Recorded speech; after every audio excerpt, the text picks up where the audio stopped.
A week before my wedding, my fiance's family took him on a family trip. When he came back, asking to postpone the wedding, I smiled and handed him a file that terrified the entire family. My name is Rachel Morgan, 29 years old, a marketing coordinator at a tech startup in Austin, Texas. 3 years ago, I met Brandon Walsh at a coffee shop during South by Southwest Festival. He was a financial analyst at a major investment firm, 31 years old with a warm smile and sense of humor that made me laugh until my stomach hurt. We'd been engaged for 8 months, and our wedding date was set October 15th at Laguna Gloria, a beautiful venue overlooking Lake Austin. Everything was perfect. My dress from BHLDN had been altered, flowers were ordered. Photographer was booked, menu was finalized. Invitation cards had been sent out 2 months prior with elegant script font. Rachel Morgan and Brandon Walsh, request your presence. But there was one major problem. Brandon's family, Margaret Walsh and Theodore Walsh, lived in a McMansion in Westlake Hills, drove matching white BMWs, and treated social status like an Olympic sport. Margaret had an attitude like she was the CEO of Austin's elite society, always dressed impeccably in designer clothes, and speaking with a tone that suggested I should feel honored by her attention. Theodore was quieter but equally judgmental, only engaging in conversation when an opportunity arose to mention his golf handicap, recent vacation in Europe, or investment portfolio performance. They never outright said they disliked me, but the message was crystal clear through 1,000 microaggressions. Comments about my family's interesting career choices. My dad was a mechanic, my mom was a school librarian. Questions about where I actually went to college, as if University of Texas wasn't good enough. Suggestions about improving my wardrobe, hair, career trajectory. They just need time to warm up to you, Brandon always assured me, rubbing my shoulders after a particularly brutal family dinners. You know how old money families are. Very traditional, set in their ways. Once they see how happy you make me, they'll come around. 3 years later, they still hadn't come around. If anything, their disapproval had become more sophisticated, more passive-aggressive. The first signs of conspiracy began appearing in September. Margaret suddenly became interested in wedding planning in an unusual way. She called daily to check in about details, offered helpful suggestions about vendor choices, and insisted that certain family friends absolutely must be invited. Darling, Margaret said during one particularly long call, I've been thinking about the guest list. The Hendersons from Dallas really should receive an invitation. Their daughter Savannah is such a lovely girl, and Theodore has business connections with the family. Margaret, we finalized the guest list 2 months ago. The venue has a capacity limit. Oh, I'm sure we can make room. Savannah is practically a family friend. It would be rude not to include her. When I mentioned this to Brandon, he just shrugged. Mom's always been particular about social obligations. Just add whoever she wants. It's easier than arguing. But something in my gut was screaming a warning. Margaret Walsh had never shown interest in my happiness before. Why start now, Popper Cart? Thursday morning, 1 week before the wedding, Brandon announced, my parents want to take me to Las Vegas for a quick family trip. Last hurrah before I become a married man, they said. The timing was bizarre. The final week before a wedding was supposed to be about last-minute details, rehearsal, dinner planning, ensuring everything was perfect. Brandon suddenly disappearing seemed suspicious. Las Vegas, I asked, looking up from the wedding favor boxes I was assembling. What's in Vegas? Just gambling, shows, family time. Mom said she wants to have some bonding time with me before I'm officially off the market. Brandon avoided eye contact, fidgeting with his coffee cup. You know how sentimental she gets. Margaret Walsh, sentimental. The woman who critiqued my choice of wine glasses at the engagement party. Something felt off. Couldn't this wait until after the honeymoon? I pressed gently. We have so much to finalize this week. It's just 3 days, Rach. Thursday to Sunday. I'll be back Monday morning, plenty of time for the rehearsal dinner Wednesday. Who else is going? Just family. Mom, Dad, me. Maybe my cousin Kevin if he can get time off work.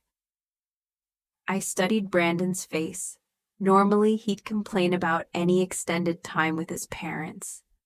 Now he seemed almost eager, like he was looking forward to escaping wedding preparations.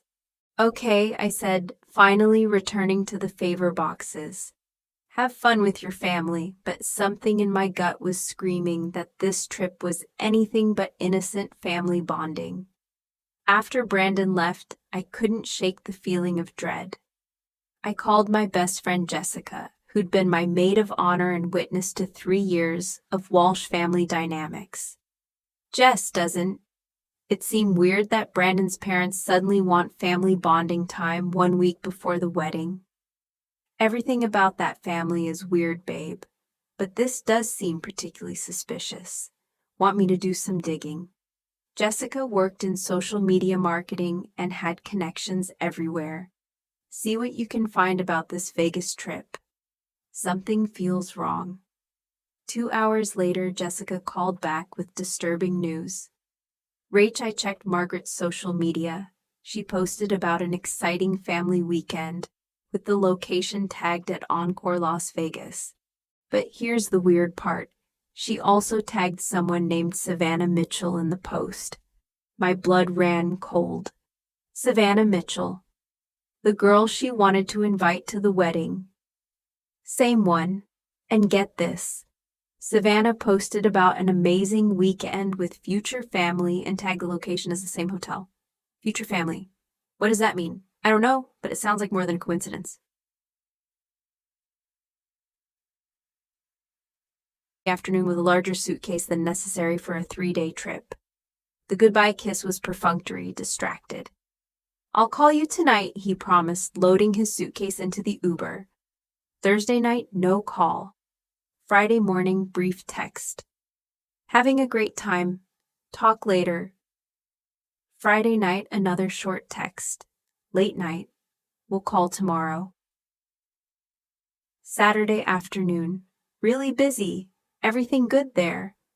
This wasn't like Brandon. Normally, he texted throughout the day, called every evening when traveling for work. Now, radio silence. Saturday evening, while stress eating leftover Chinese food and organizing seating charts, my phone rang. Unknown Vegas number. Rachel, this is Maya Chen.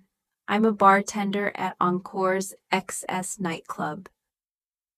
I think you have the wrong number. Actually, I got your number from a mutual friend. Listen, this is weird, but isn't your fiancé supposed to get married next week? My blood turned cold. Why? Because I've been serving him drinks for 2 nights straight. Him, an older couple who look like parents, and this gorgeous blonde girl. They've been here Thursday and Friday night acting very cozy. Cozy how? The girls all over him. The parents are encouraging it. Taking photos, buying rounds for everyone, acting like they're celebrating something. And your fiancé, he's not exactly fighting off the attention. Maya paused, choosing her words carefully. Honey, this doesn't look like a family bonding trip. This looks like a setup. I dropped the phone, hands trembling. The room spun around me as everything I thought I knew was crumbling. The wedding dress hanging in my closet suddenly looked like a funeral shroud. All those wedding favors I'd been assembling, all those carefully addressed invitations, all those dreams about a perfect future. Everything felt like an elaborate joke. But then rage kicked in. Pure cold fury that cleared my head and sharpened my focus. After hanging up, I sat in silence for 20 minutes processing the information. Then I did what any smart woman would do in 2023. I called for professional help. Sunday morning, I contacted Rebecca Martinez, a private investigator specializing in relationship issues, a former Austin PD detective with stellar reviews and experience tracking cheating spouses. I need surveillance on my fiancé in Vegas, I explained. The wedding is next Saturday. Something's happening that I need documented. Rush jobs cost a premium, especially Vegas surveillance, Rebecca warned. I don't care about the cost. I need the truth. Rebecca had contacts in Vegas, a network of former law enforcement who'd transitioned to private investigation. By Sunday afternoon, surveillance was in motion. I'll have a preliminary report by Monday evening, Rebecca promised. Full documentation by Tuesday. What exactly are you suspecting? That my future in-laws orchestrated a meeting between my fiancé and another woman during our wedding week. Jesus, that's particularly cruel timing. They've never liked me. I think this is their final attempt to break us up. Monday evening, the first photos arrived. Brandon, Margaret, Theodore, and a stunning blonde woman at an upscale restaurant. Tuesday, poolside photos of Brandon and the mystery woman appearing intimate, while his parents watched approvingly. Wednesday, a shopping excursion where Margaret was clearly helping the blonde woman select expensive jewelry while Brandon paid. But Thursday's evidence hit differently. Hotel records showing Brandon had upgraded to a suite with a connecting room to the blonde woman's accommodation. Security footage showed him entering her room multiple times, staying for hours. I stared at the photos until my vision blurred with tears.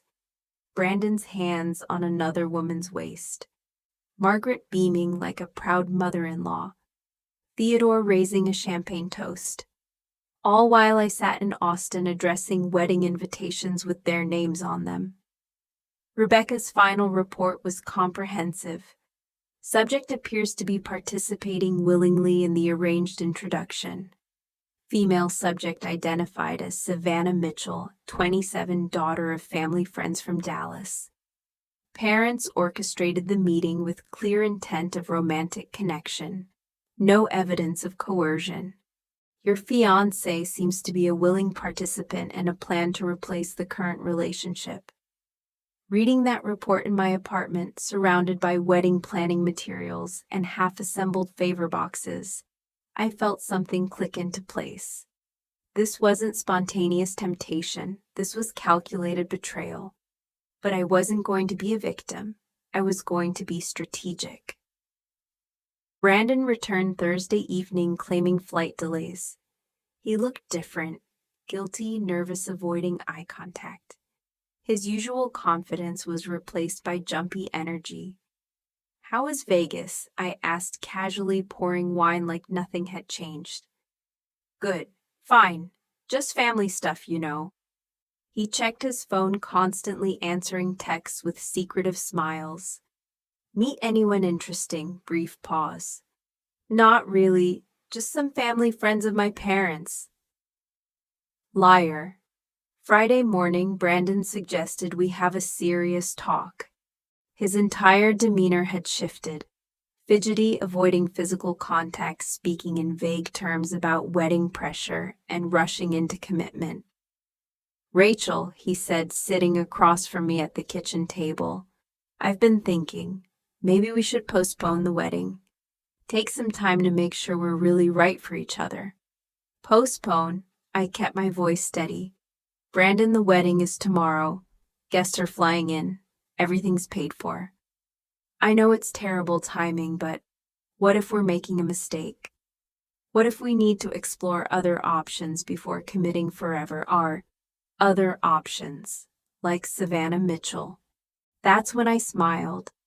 A slow, dangerous smile that made Brandon shift uncomfortably. I reached into the drawer where I'd been keeping Rebecca's investigation file and slid the thick manila envelope across the table. "That's interesting," I said, my voice deadly calm. "Because I just got some information about your Vegas trip." Brandon's face drained of color as he opened the envelope. First photo, him and Savannah at the restaurant. Second, poolside intimacy. Third, hotel room access records. How did you? He flipped through the photos like he was hoping they'd disappear. "Keep looking," I encouraged. "There's video footage too." His hands were shaking now. Sweat beaded on his forehead. "Rachel, I can explain." "Can you?" "Because these photos suggest you spent the entire week auditioning my replacement while I planned our wedding." On cue, the front door opened. Margaret and Theodore walked in like they owned the place. Margaret carrying a wedding planning folder, Theodore on the phone about vendor communications. "We're not too early, are we?" Margaret announced brightly. "We have so much to discuss with Rachel about tomorrow's adjustments." Then she saw Brandon's ashen face surveillance photos scattered across the table, and me sitting there with my cup of coffee watching their carefully orchestrated plan implode. The room went silent. Theodore ended his phone call. Margaret set down the planning folder with shaking hands. "What exactly is this?" Brandon finally found his voice, looking at his parents with growing horror. Margaret attempted a laugh. "Oh, don't be dramatic. Nothing inappropriate happened.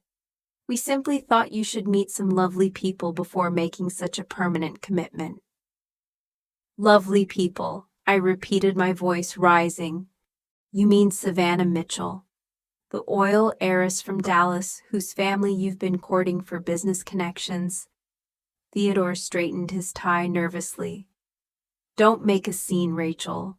We were thinking strategically. Brandon needs a partner who fits our lifestyle. Your lifestyle or your bank account." Margaret finally dropped the pretense, her mask of politeness slipping completely. "Both Savannah understands our world. She has proper education, family connections, financial resources. She can open doors for Brandon's career that you simply cannot." While I stayed home addressing wedding invitations, "You would have understood eventually," Theodore said coldly. "This arrangement benefits everyone long term." Brandon stared at the photos, reality sinking in. You planned this. The whole Vegas trip was a setup." "Not a setup," Margaret corrected. "An opportunity. We arranged an introduction to the perfect woman. What happened after that was Brandon's choice."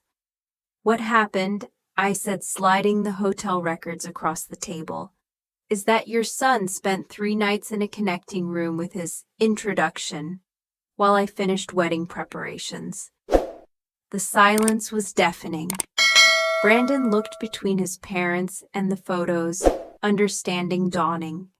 "You told her what about me about Rachel?" Margaret's composure cracked.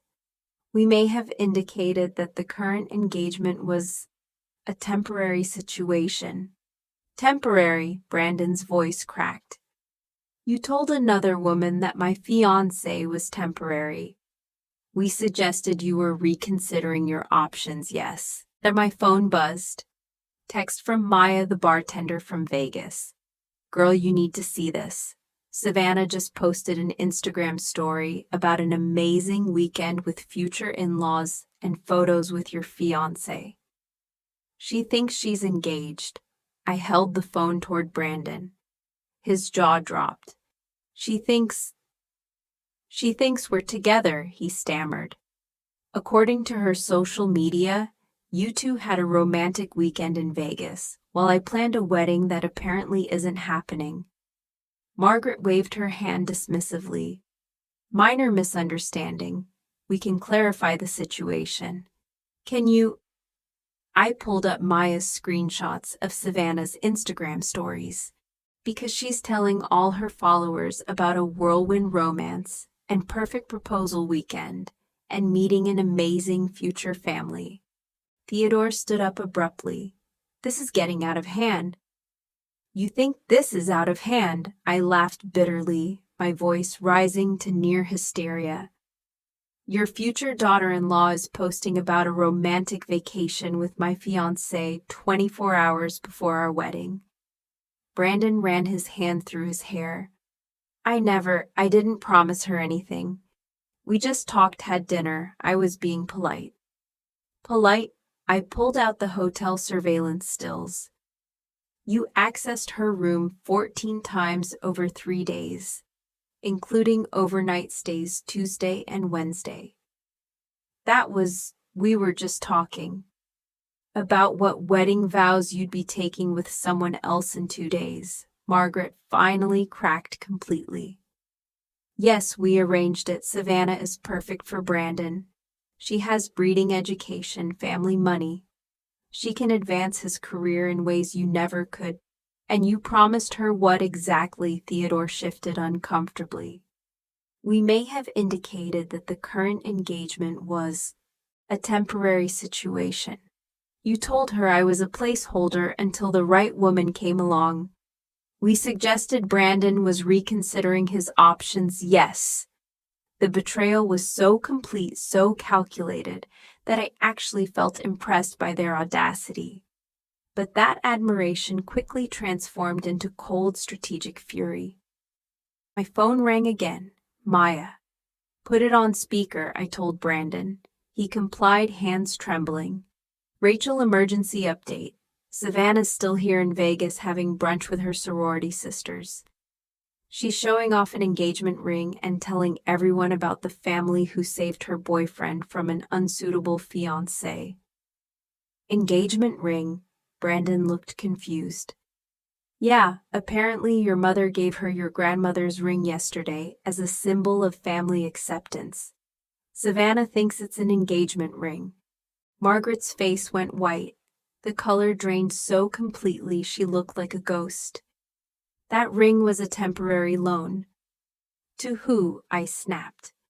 Your son's wife-to-be or his weekend fling, Margaret? Brandon stared at his mother in disbelief, his voice barely a whisper. You gave away Grandma's ring. I thought you'd want Savannah to feel welcomed. While I was planning our wedding, the room erupted. Brandon was shouting at his parents. Margaret was crying. Theodore was trying to maintain control. And I sat there watching 3 years of suspicions confirmed in the most spectacular way possible. Theodore tried damage control. Everyone needs to calm down. This situation can be managed quietly. Quietly, I stood up, my voice deadly calm again. Your son is engaged to 2 women, one of whom is broadcasting it online. My wedding is tonight. How exactly do we manage this quietly? Margaret pulled out her phone.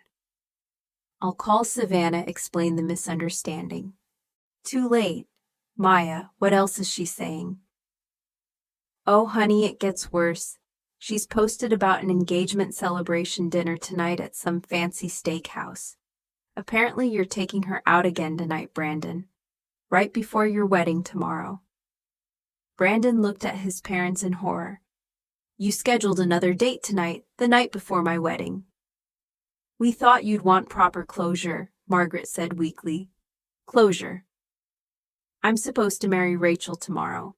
Over the next hour, Savannah's social media presence revealed the full extent of the deception stories about shopping for future mother-in-law approved wardrobe. Photos of Margaret helping select jewelry for family occasions. Videos of Theodore explaining Walsh family business history. Screenshots of group chat with friends about stealing fiancé from Basic Girl. This isn't just confusion, I realized. She's been actively courted. You've been treating her like a daughter-in-law for the entire week. Brandon called Savannah directly. The conversation was brutal. What do you mean the wedding is still happening? Her voice carried through the kitchen. Your parents said you were ending the engagement. They said you realized we belonged together. Savannah, I never said that. I'm marrying Rachel tomorrow. But your mother helped me pick a rehearsal dinner outfit. Your father discussed adding me to the family business. They said you just needed support to end things properly with that gold digger. Rachel isn't a gold digger. She's my fiancée. Your parents said she trapped you, that you were too nice to hurt her but desperately wanted out. They said if I gave you space to see the real connection, you'd find the courage to choose happiness. Brandon hung up staring at his parents.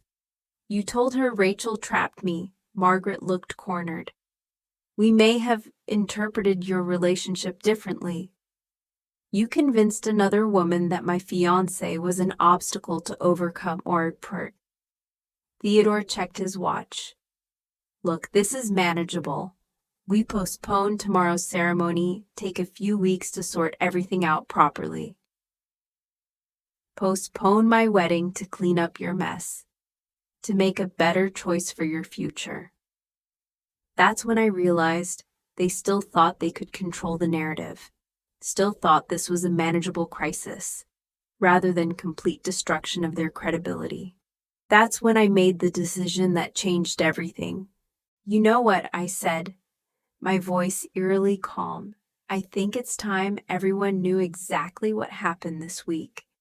I opened my laptop, logged into social media, and began typing. Update about tomorrow's wedding event is postponed because my fiancé's parents flew him to Las Vegas this week to meet my replacement. Her name is Savannah Mitchell. She thinks she's engaged to him, and his parents gave her his grandmother's ring while I addressed wedding invitations. Just wanted everyone to know before traveling to Austin tomorrow. Details in the comments. Vegas betrayals air the new black. Don't post that, Margaret warned. Why not? It's the truth. It's vindictive. This will ruin reputations. Should have considered that before orchestrating an affair behind my back. Brandon grabbed the laptop. Rachel, please. Let's handle this privately. Like you handled Vegas privately, while posting romantic photos with another woman. I didn't post anything. No, but your girlfriend did, and your parents arranged the whole thing. So now everyone gets to know the truth. I hit publish. Within minutes, notifications exploded.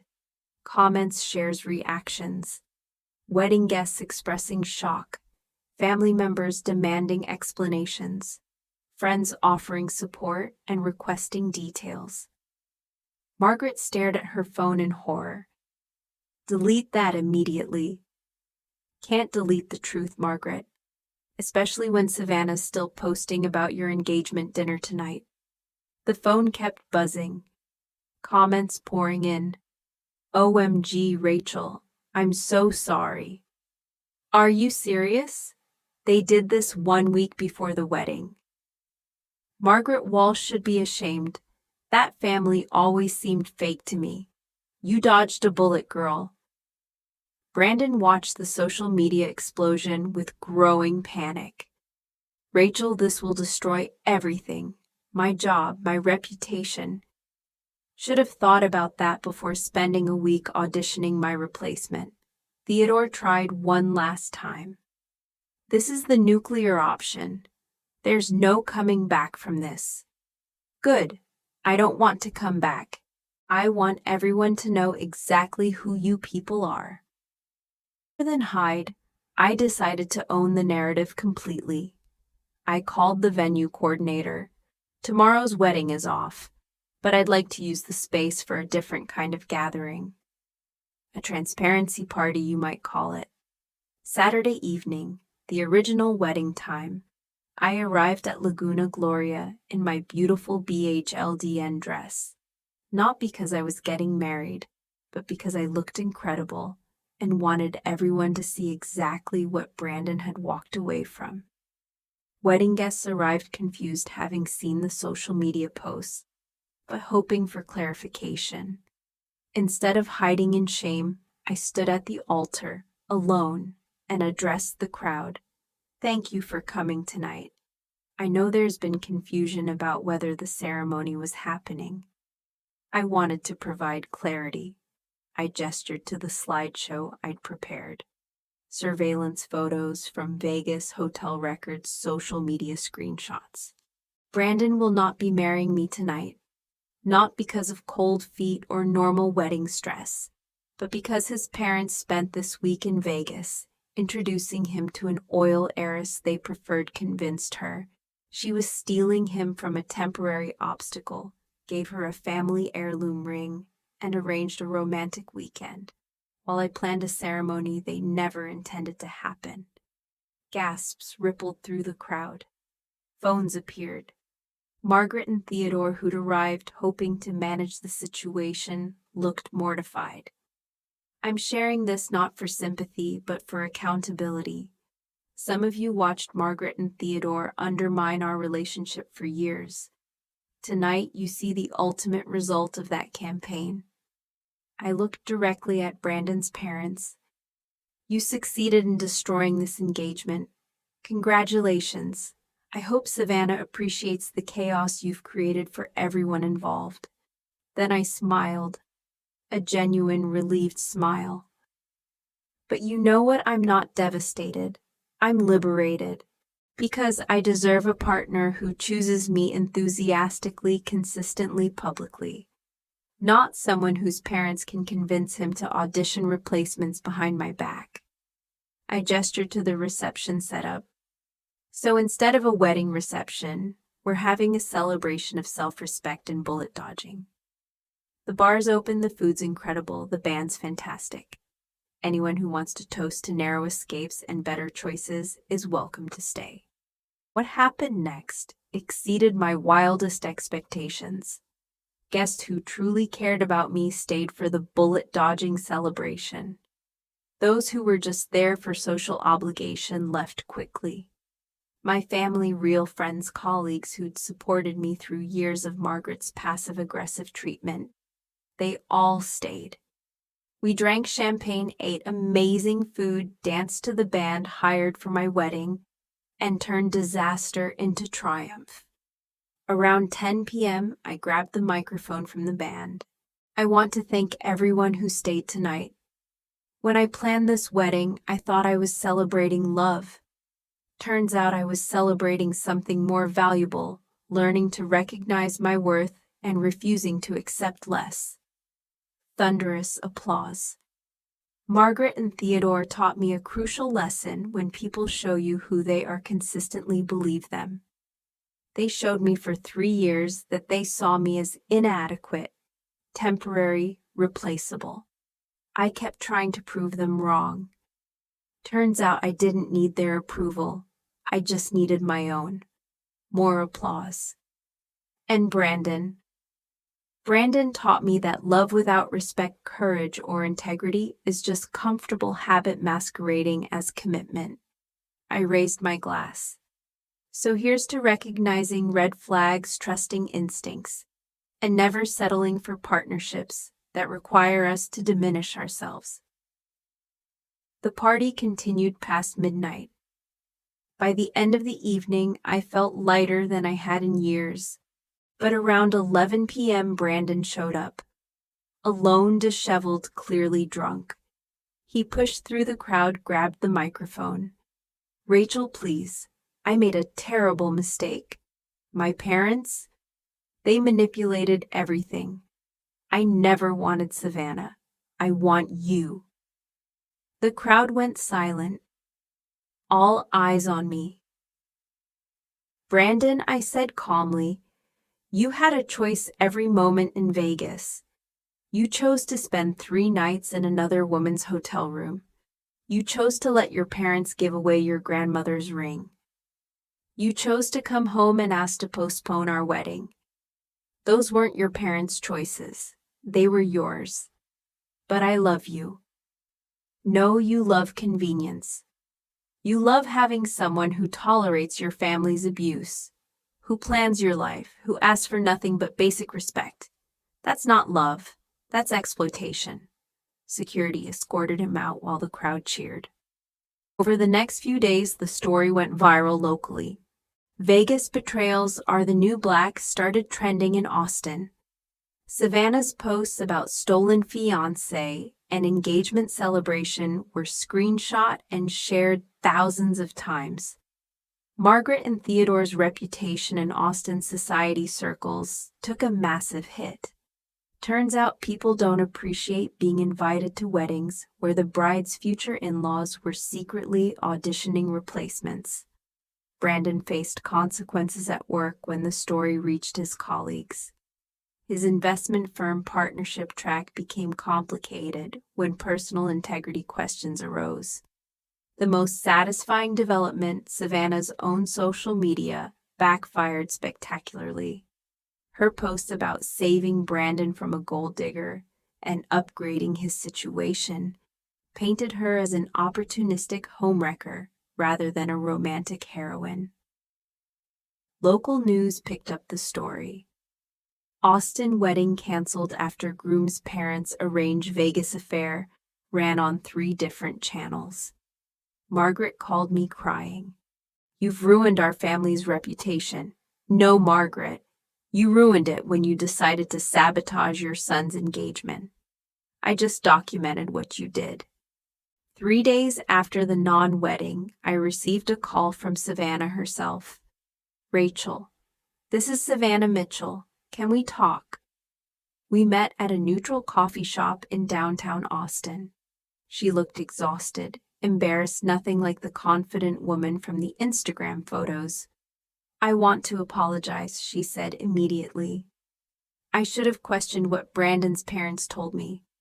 I should have verified the story before believing I was saving him from an unwanted engagement." "You were manipulated too," I acknowledged. "Margaret and Theodore used both of us. But I participated willingly. I was so focused on finding the perfect match that I ignored obvious red flags. What kind of family actively sabotages an engagement the week before a wedding? Ones who care more about social status than human decency. My parents are mortified. They sent $25,000 for engagement party expenses, thinking I was legitimately engaged. Now they're demanding the money back from the Walsh family." "Wait," I said, pieces clicking together. "Your parents sent money for the engagement party. Margaret told them Brandon had proposed, that you were just a temporary obstacle being handled. My parents were so excited they wired the money immediately." "So Margaret took money from your family under false pretenses?" "Essentially, yes. They're considering legal action for fraud." This was getting better and better.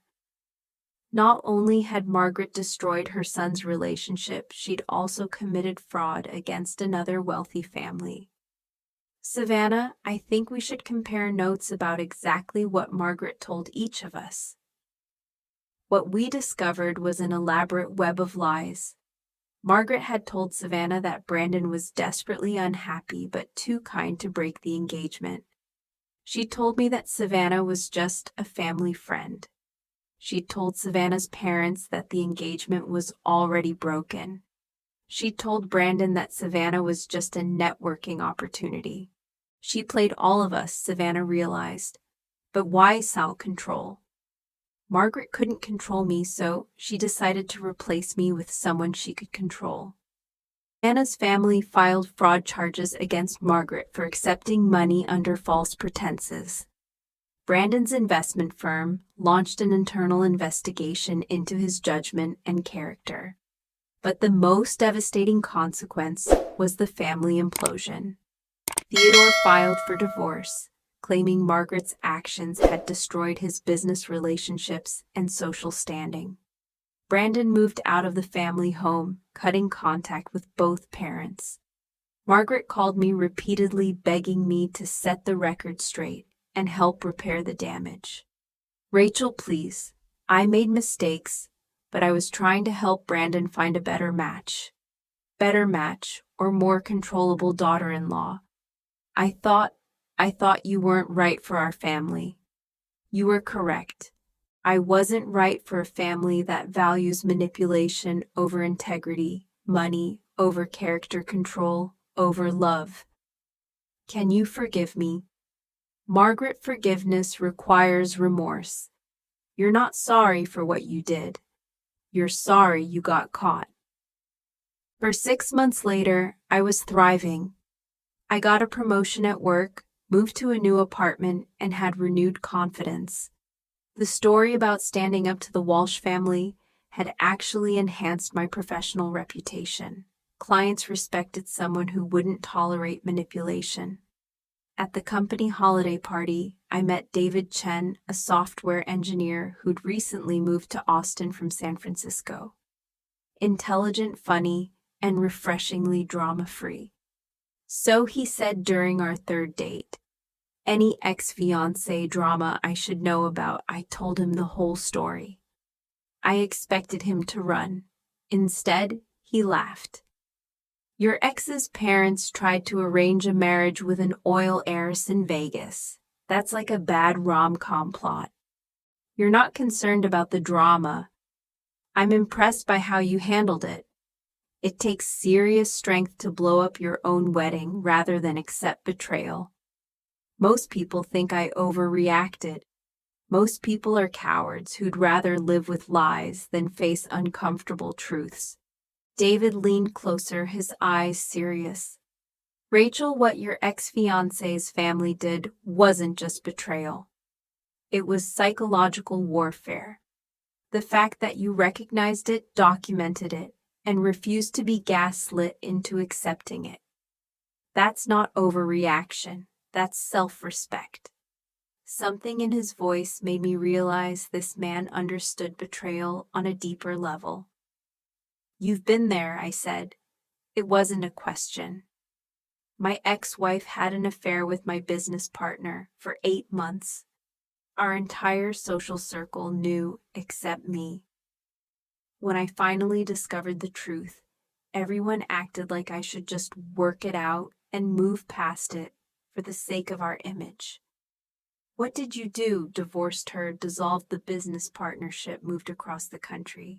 Sometimes the nuclear option is the only healthy option. In that moment, I knew I'd found someone who understood that self-respect isn't negotiable. Seki Ibata, 1 year after the non-wedding, Jessica called with explosive news. Babe, you need to sit down. I just got tea about Brandon and Savannah. They're together. Worse. They got married in Vegas last month. Small ceremony. But here's the kicker. Margaret wasn't invited. I nearly dropped the phone. Apparently, after all the drama died down, Brandon and Savannah reconnected. Bonded over being manipulated by his mother. Started dating, secretly got engaged, eloped without telling anyone. That's actually kind of romantic. Wait, there's more. Savannah's pregnant. And Margaret is losing her mind because she's been cut out completely. No wedding invitation, no pregnancy announcement, no contact. The woman who orchestrated their meeting isn't allowed to meet her grandchild. Justice was poetic. Margaret had gotten exactly what she wanted. Brandon married to Savannah, but lost everything she'd tried to control in the process. How do you know all this? Savannah posted about it. Long Instagram story about choosing love over toxic family dynamics and building healthy relationships without manipulation. She basically called out Margaret publicly. I pulled up Savannah's Instagram.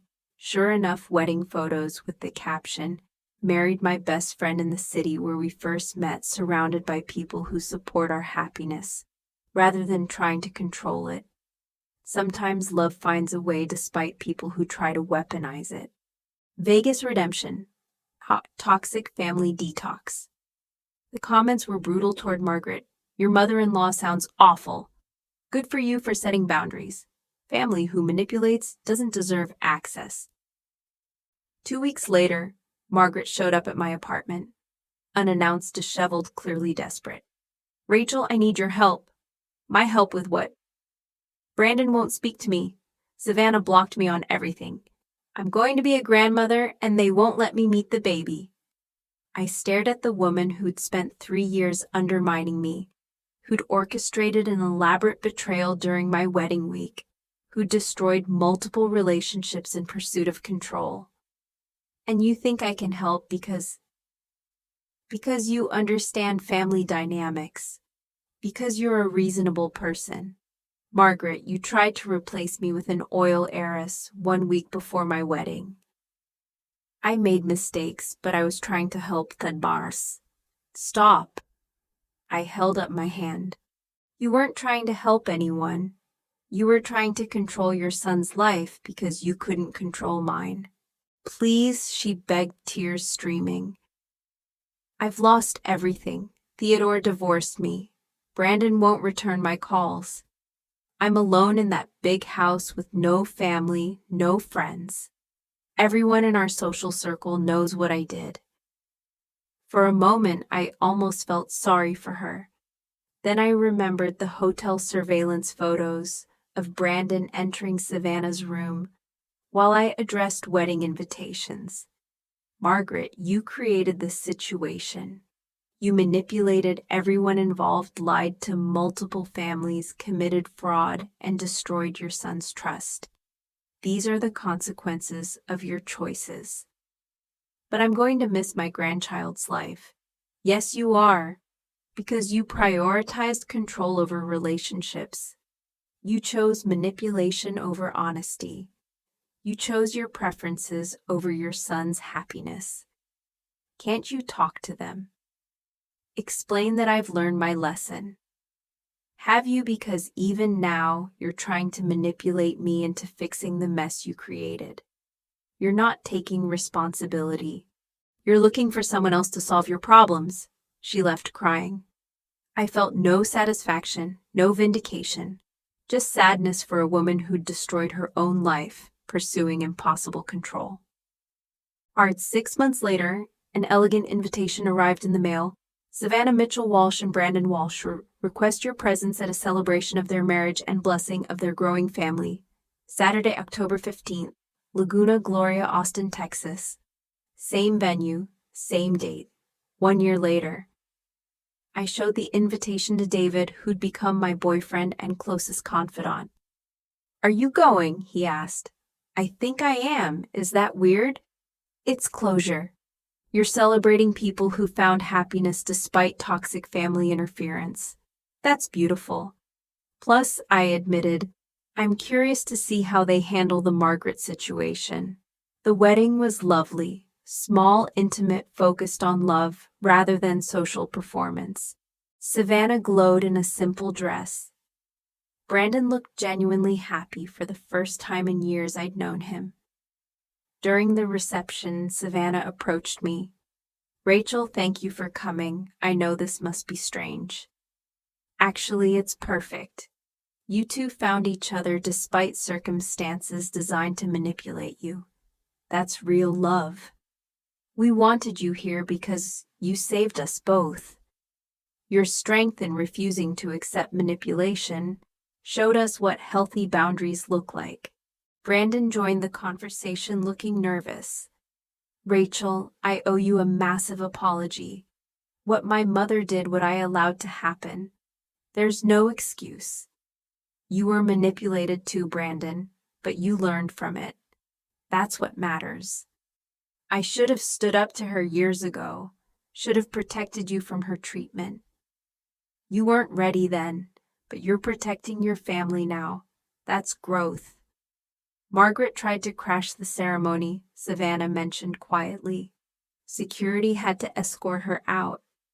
She still doesn't understand that relationships require respect, not control, I observed. We've gone no contact completely, Brandon said firmly.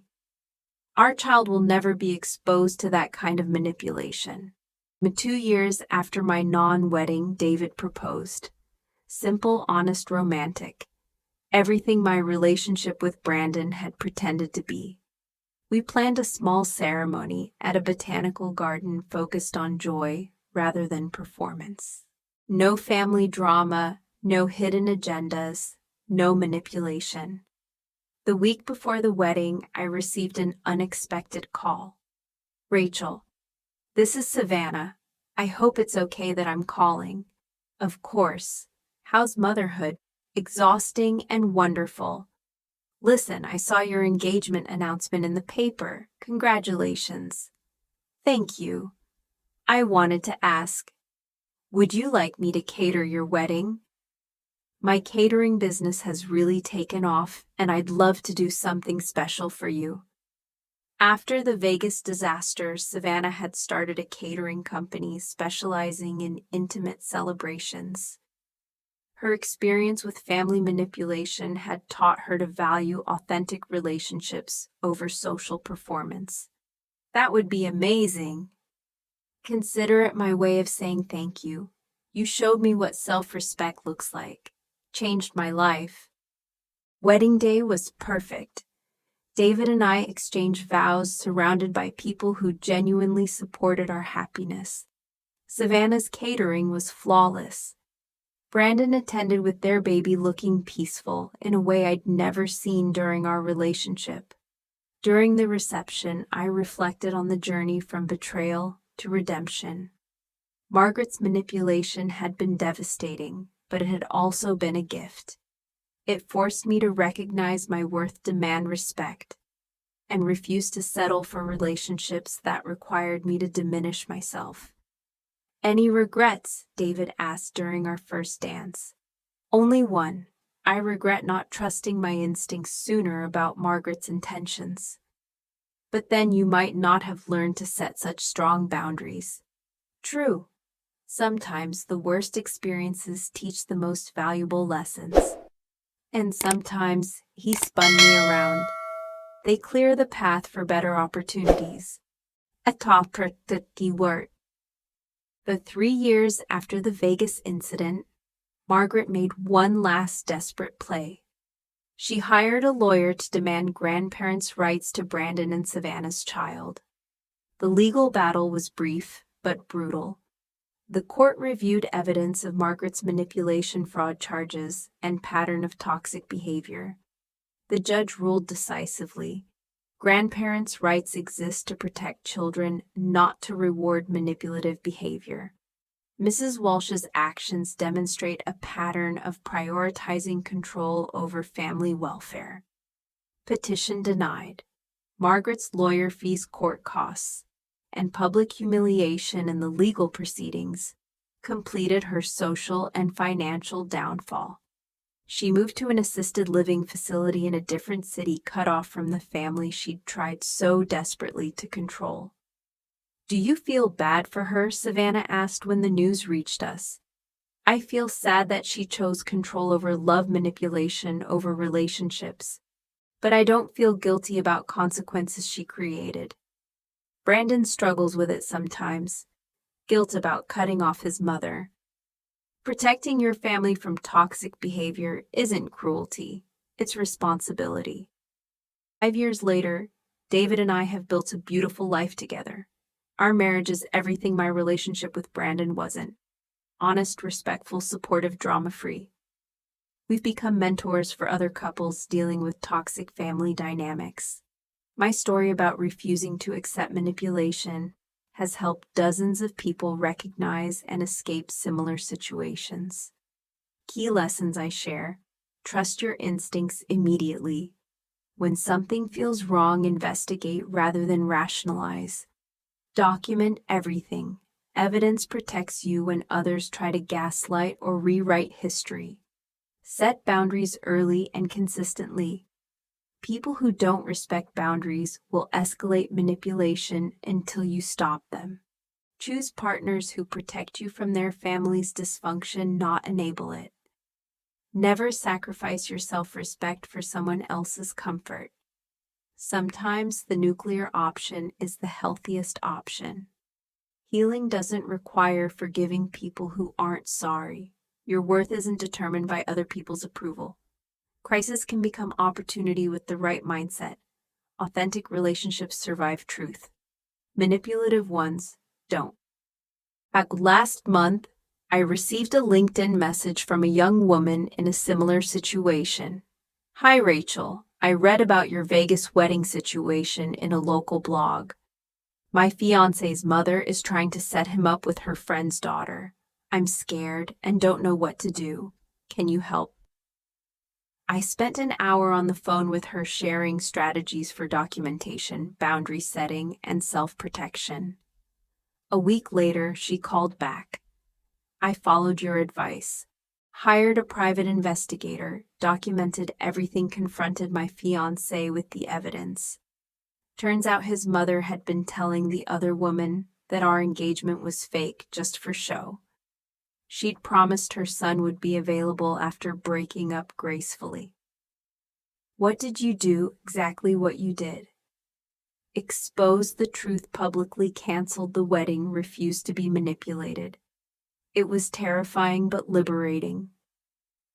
And your fiancé, initially angry at me for overreacting. Then he realized his mother had been lying to everyone. He's in therapy now, learning to set boundaries. We might reconcile eventually, but only if he proves he can protect our relationship from his family's interference. You saved my life, she continued. I was ready to marry someone who would let his mother control our entire future. Your story showed me that self-respect isn't selfish, it's survival. That conversation reminded me why sharing my story matters. Margaret's betrayal was devastating, but it taught me invaluable lessons about recognizing manipulation, setting boundaries, and refusing to accept less than I deserve. Today marks the 5-year anniversary of my non-wedding. David and I are hosting a dinner party at our home, celebrating not just our marriage, but the journey from betrayal to wisdom.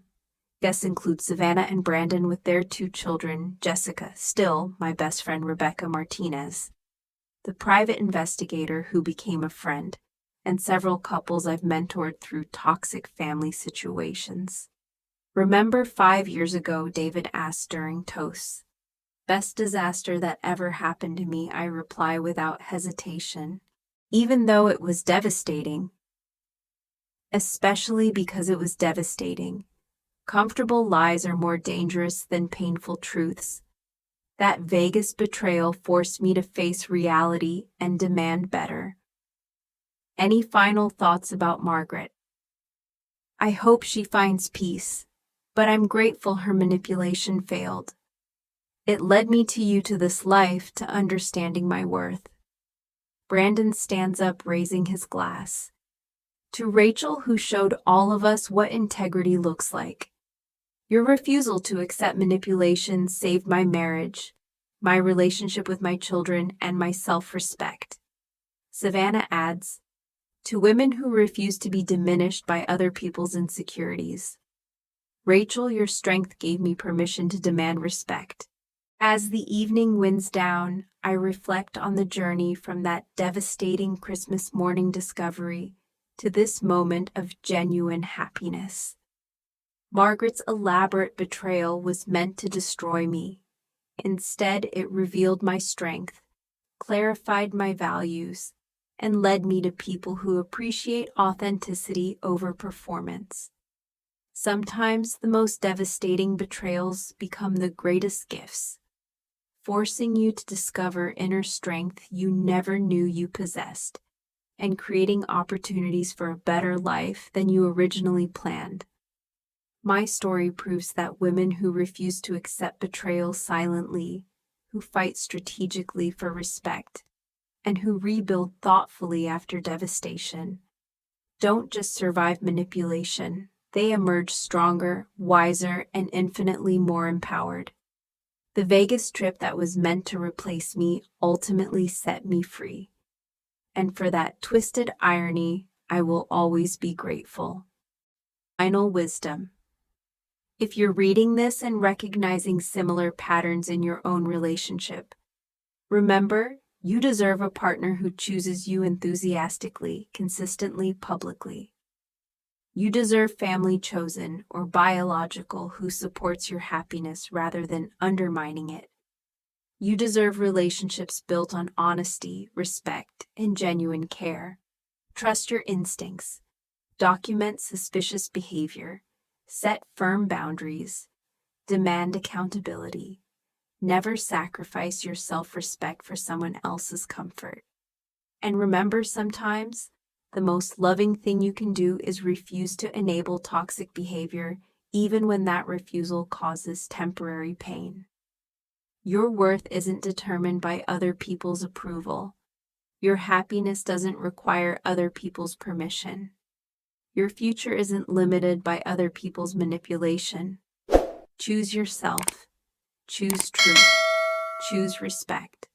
Choose partners who enhance your life rather than complicating it with family dysfunction and elaborate deceptions. You are stronger than you know, braver than you feel, and worthy of love that doesn't require you to diminish yourself. The Vegas betrayal taught me that sometimes the most devastating gift is learning exactly who people are and having the courage to believe them. Trust your instincts. Document everything. Choose yourself. Always.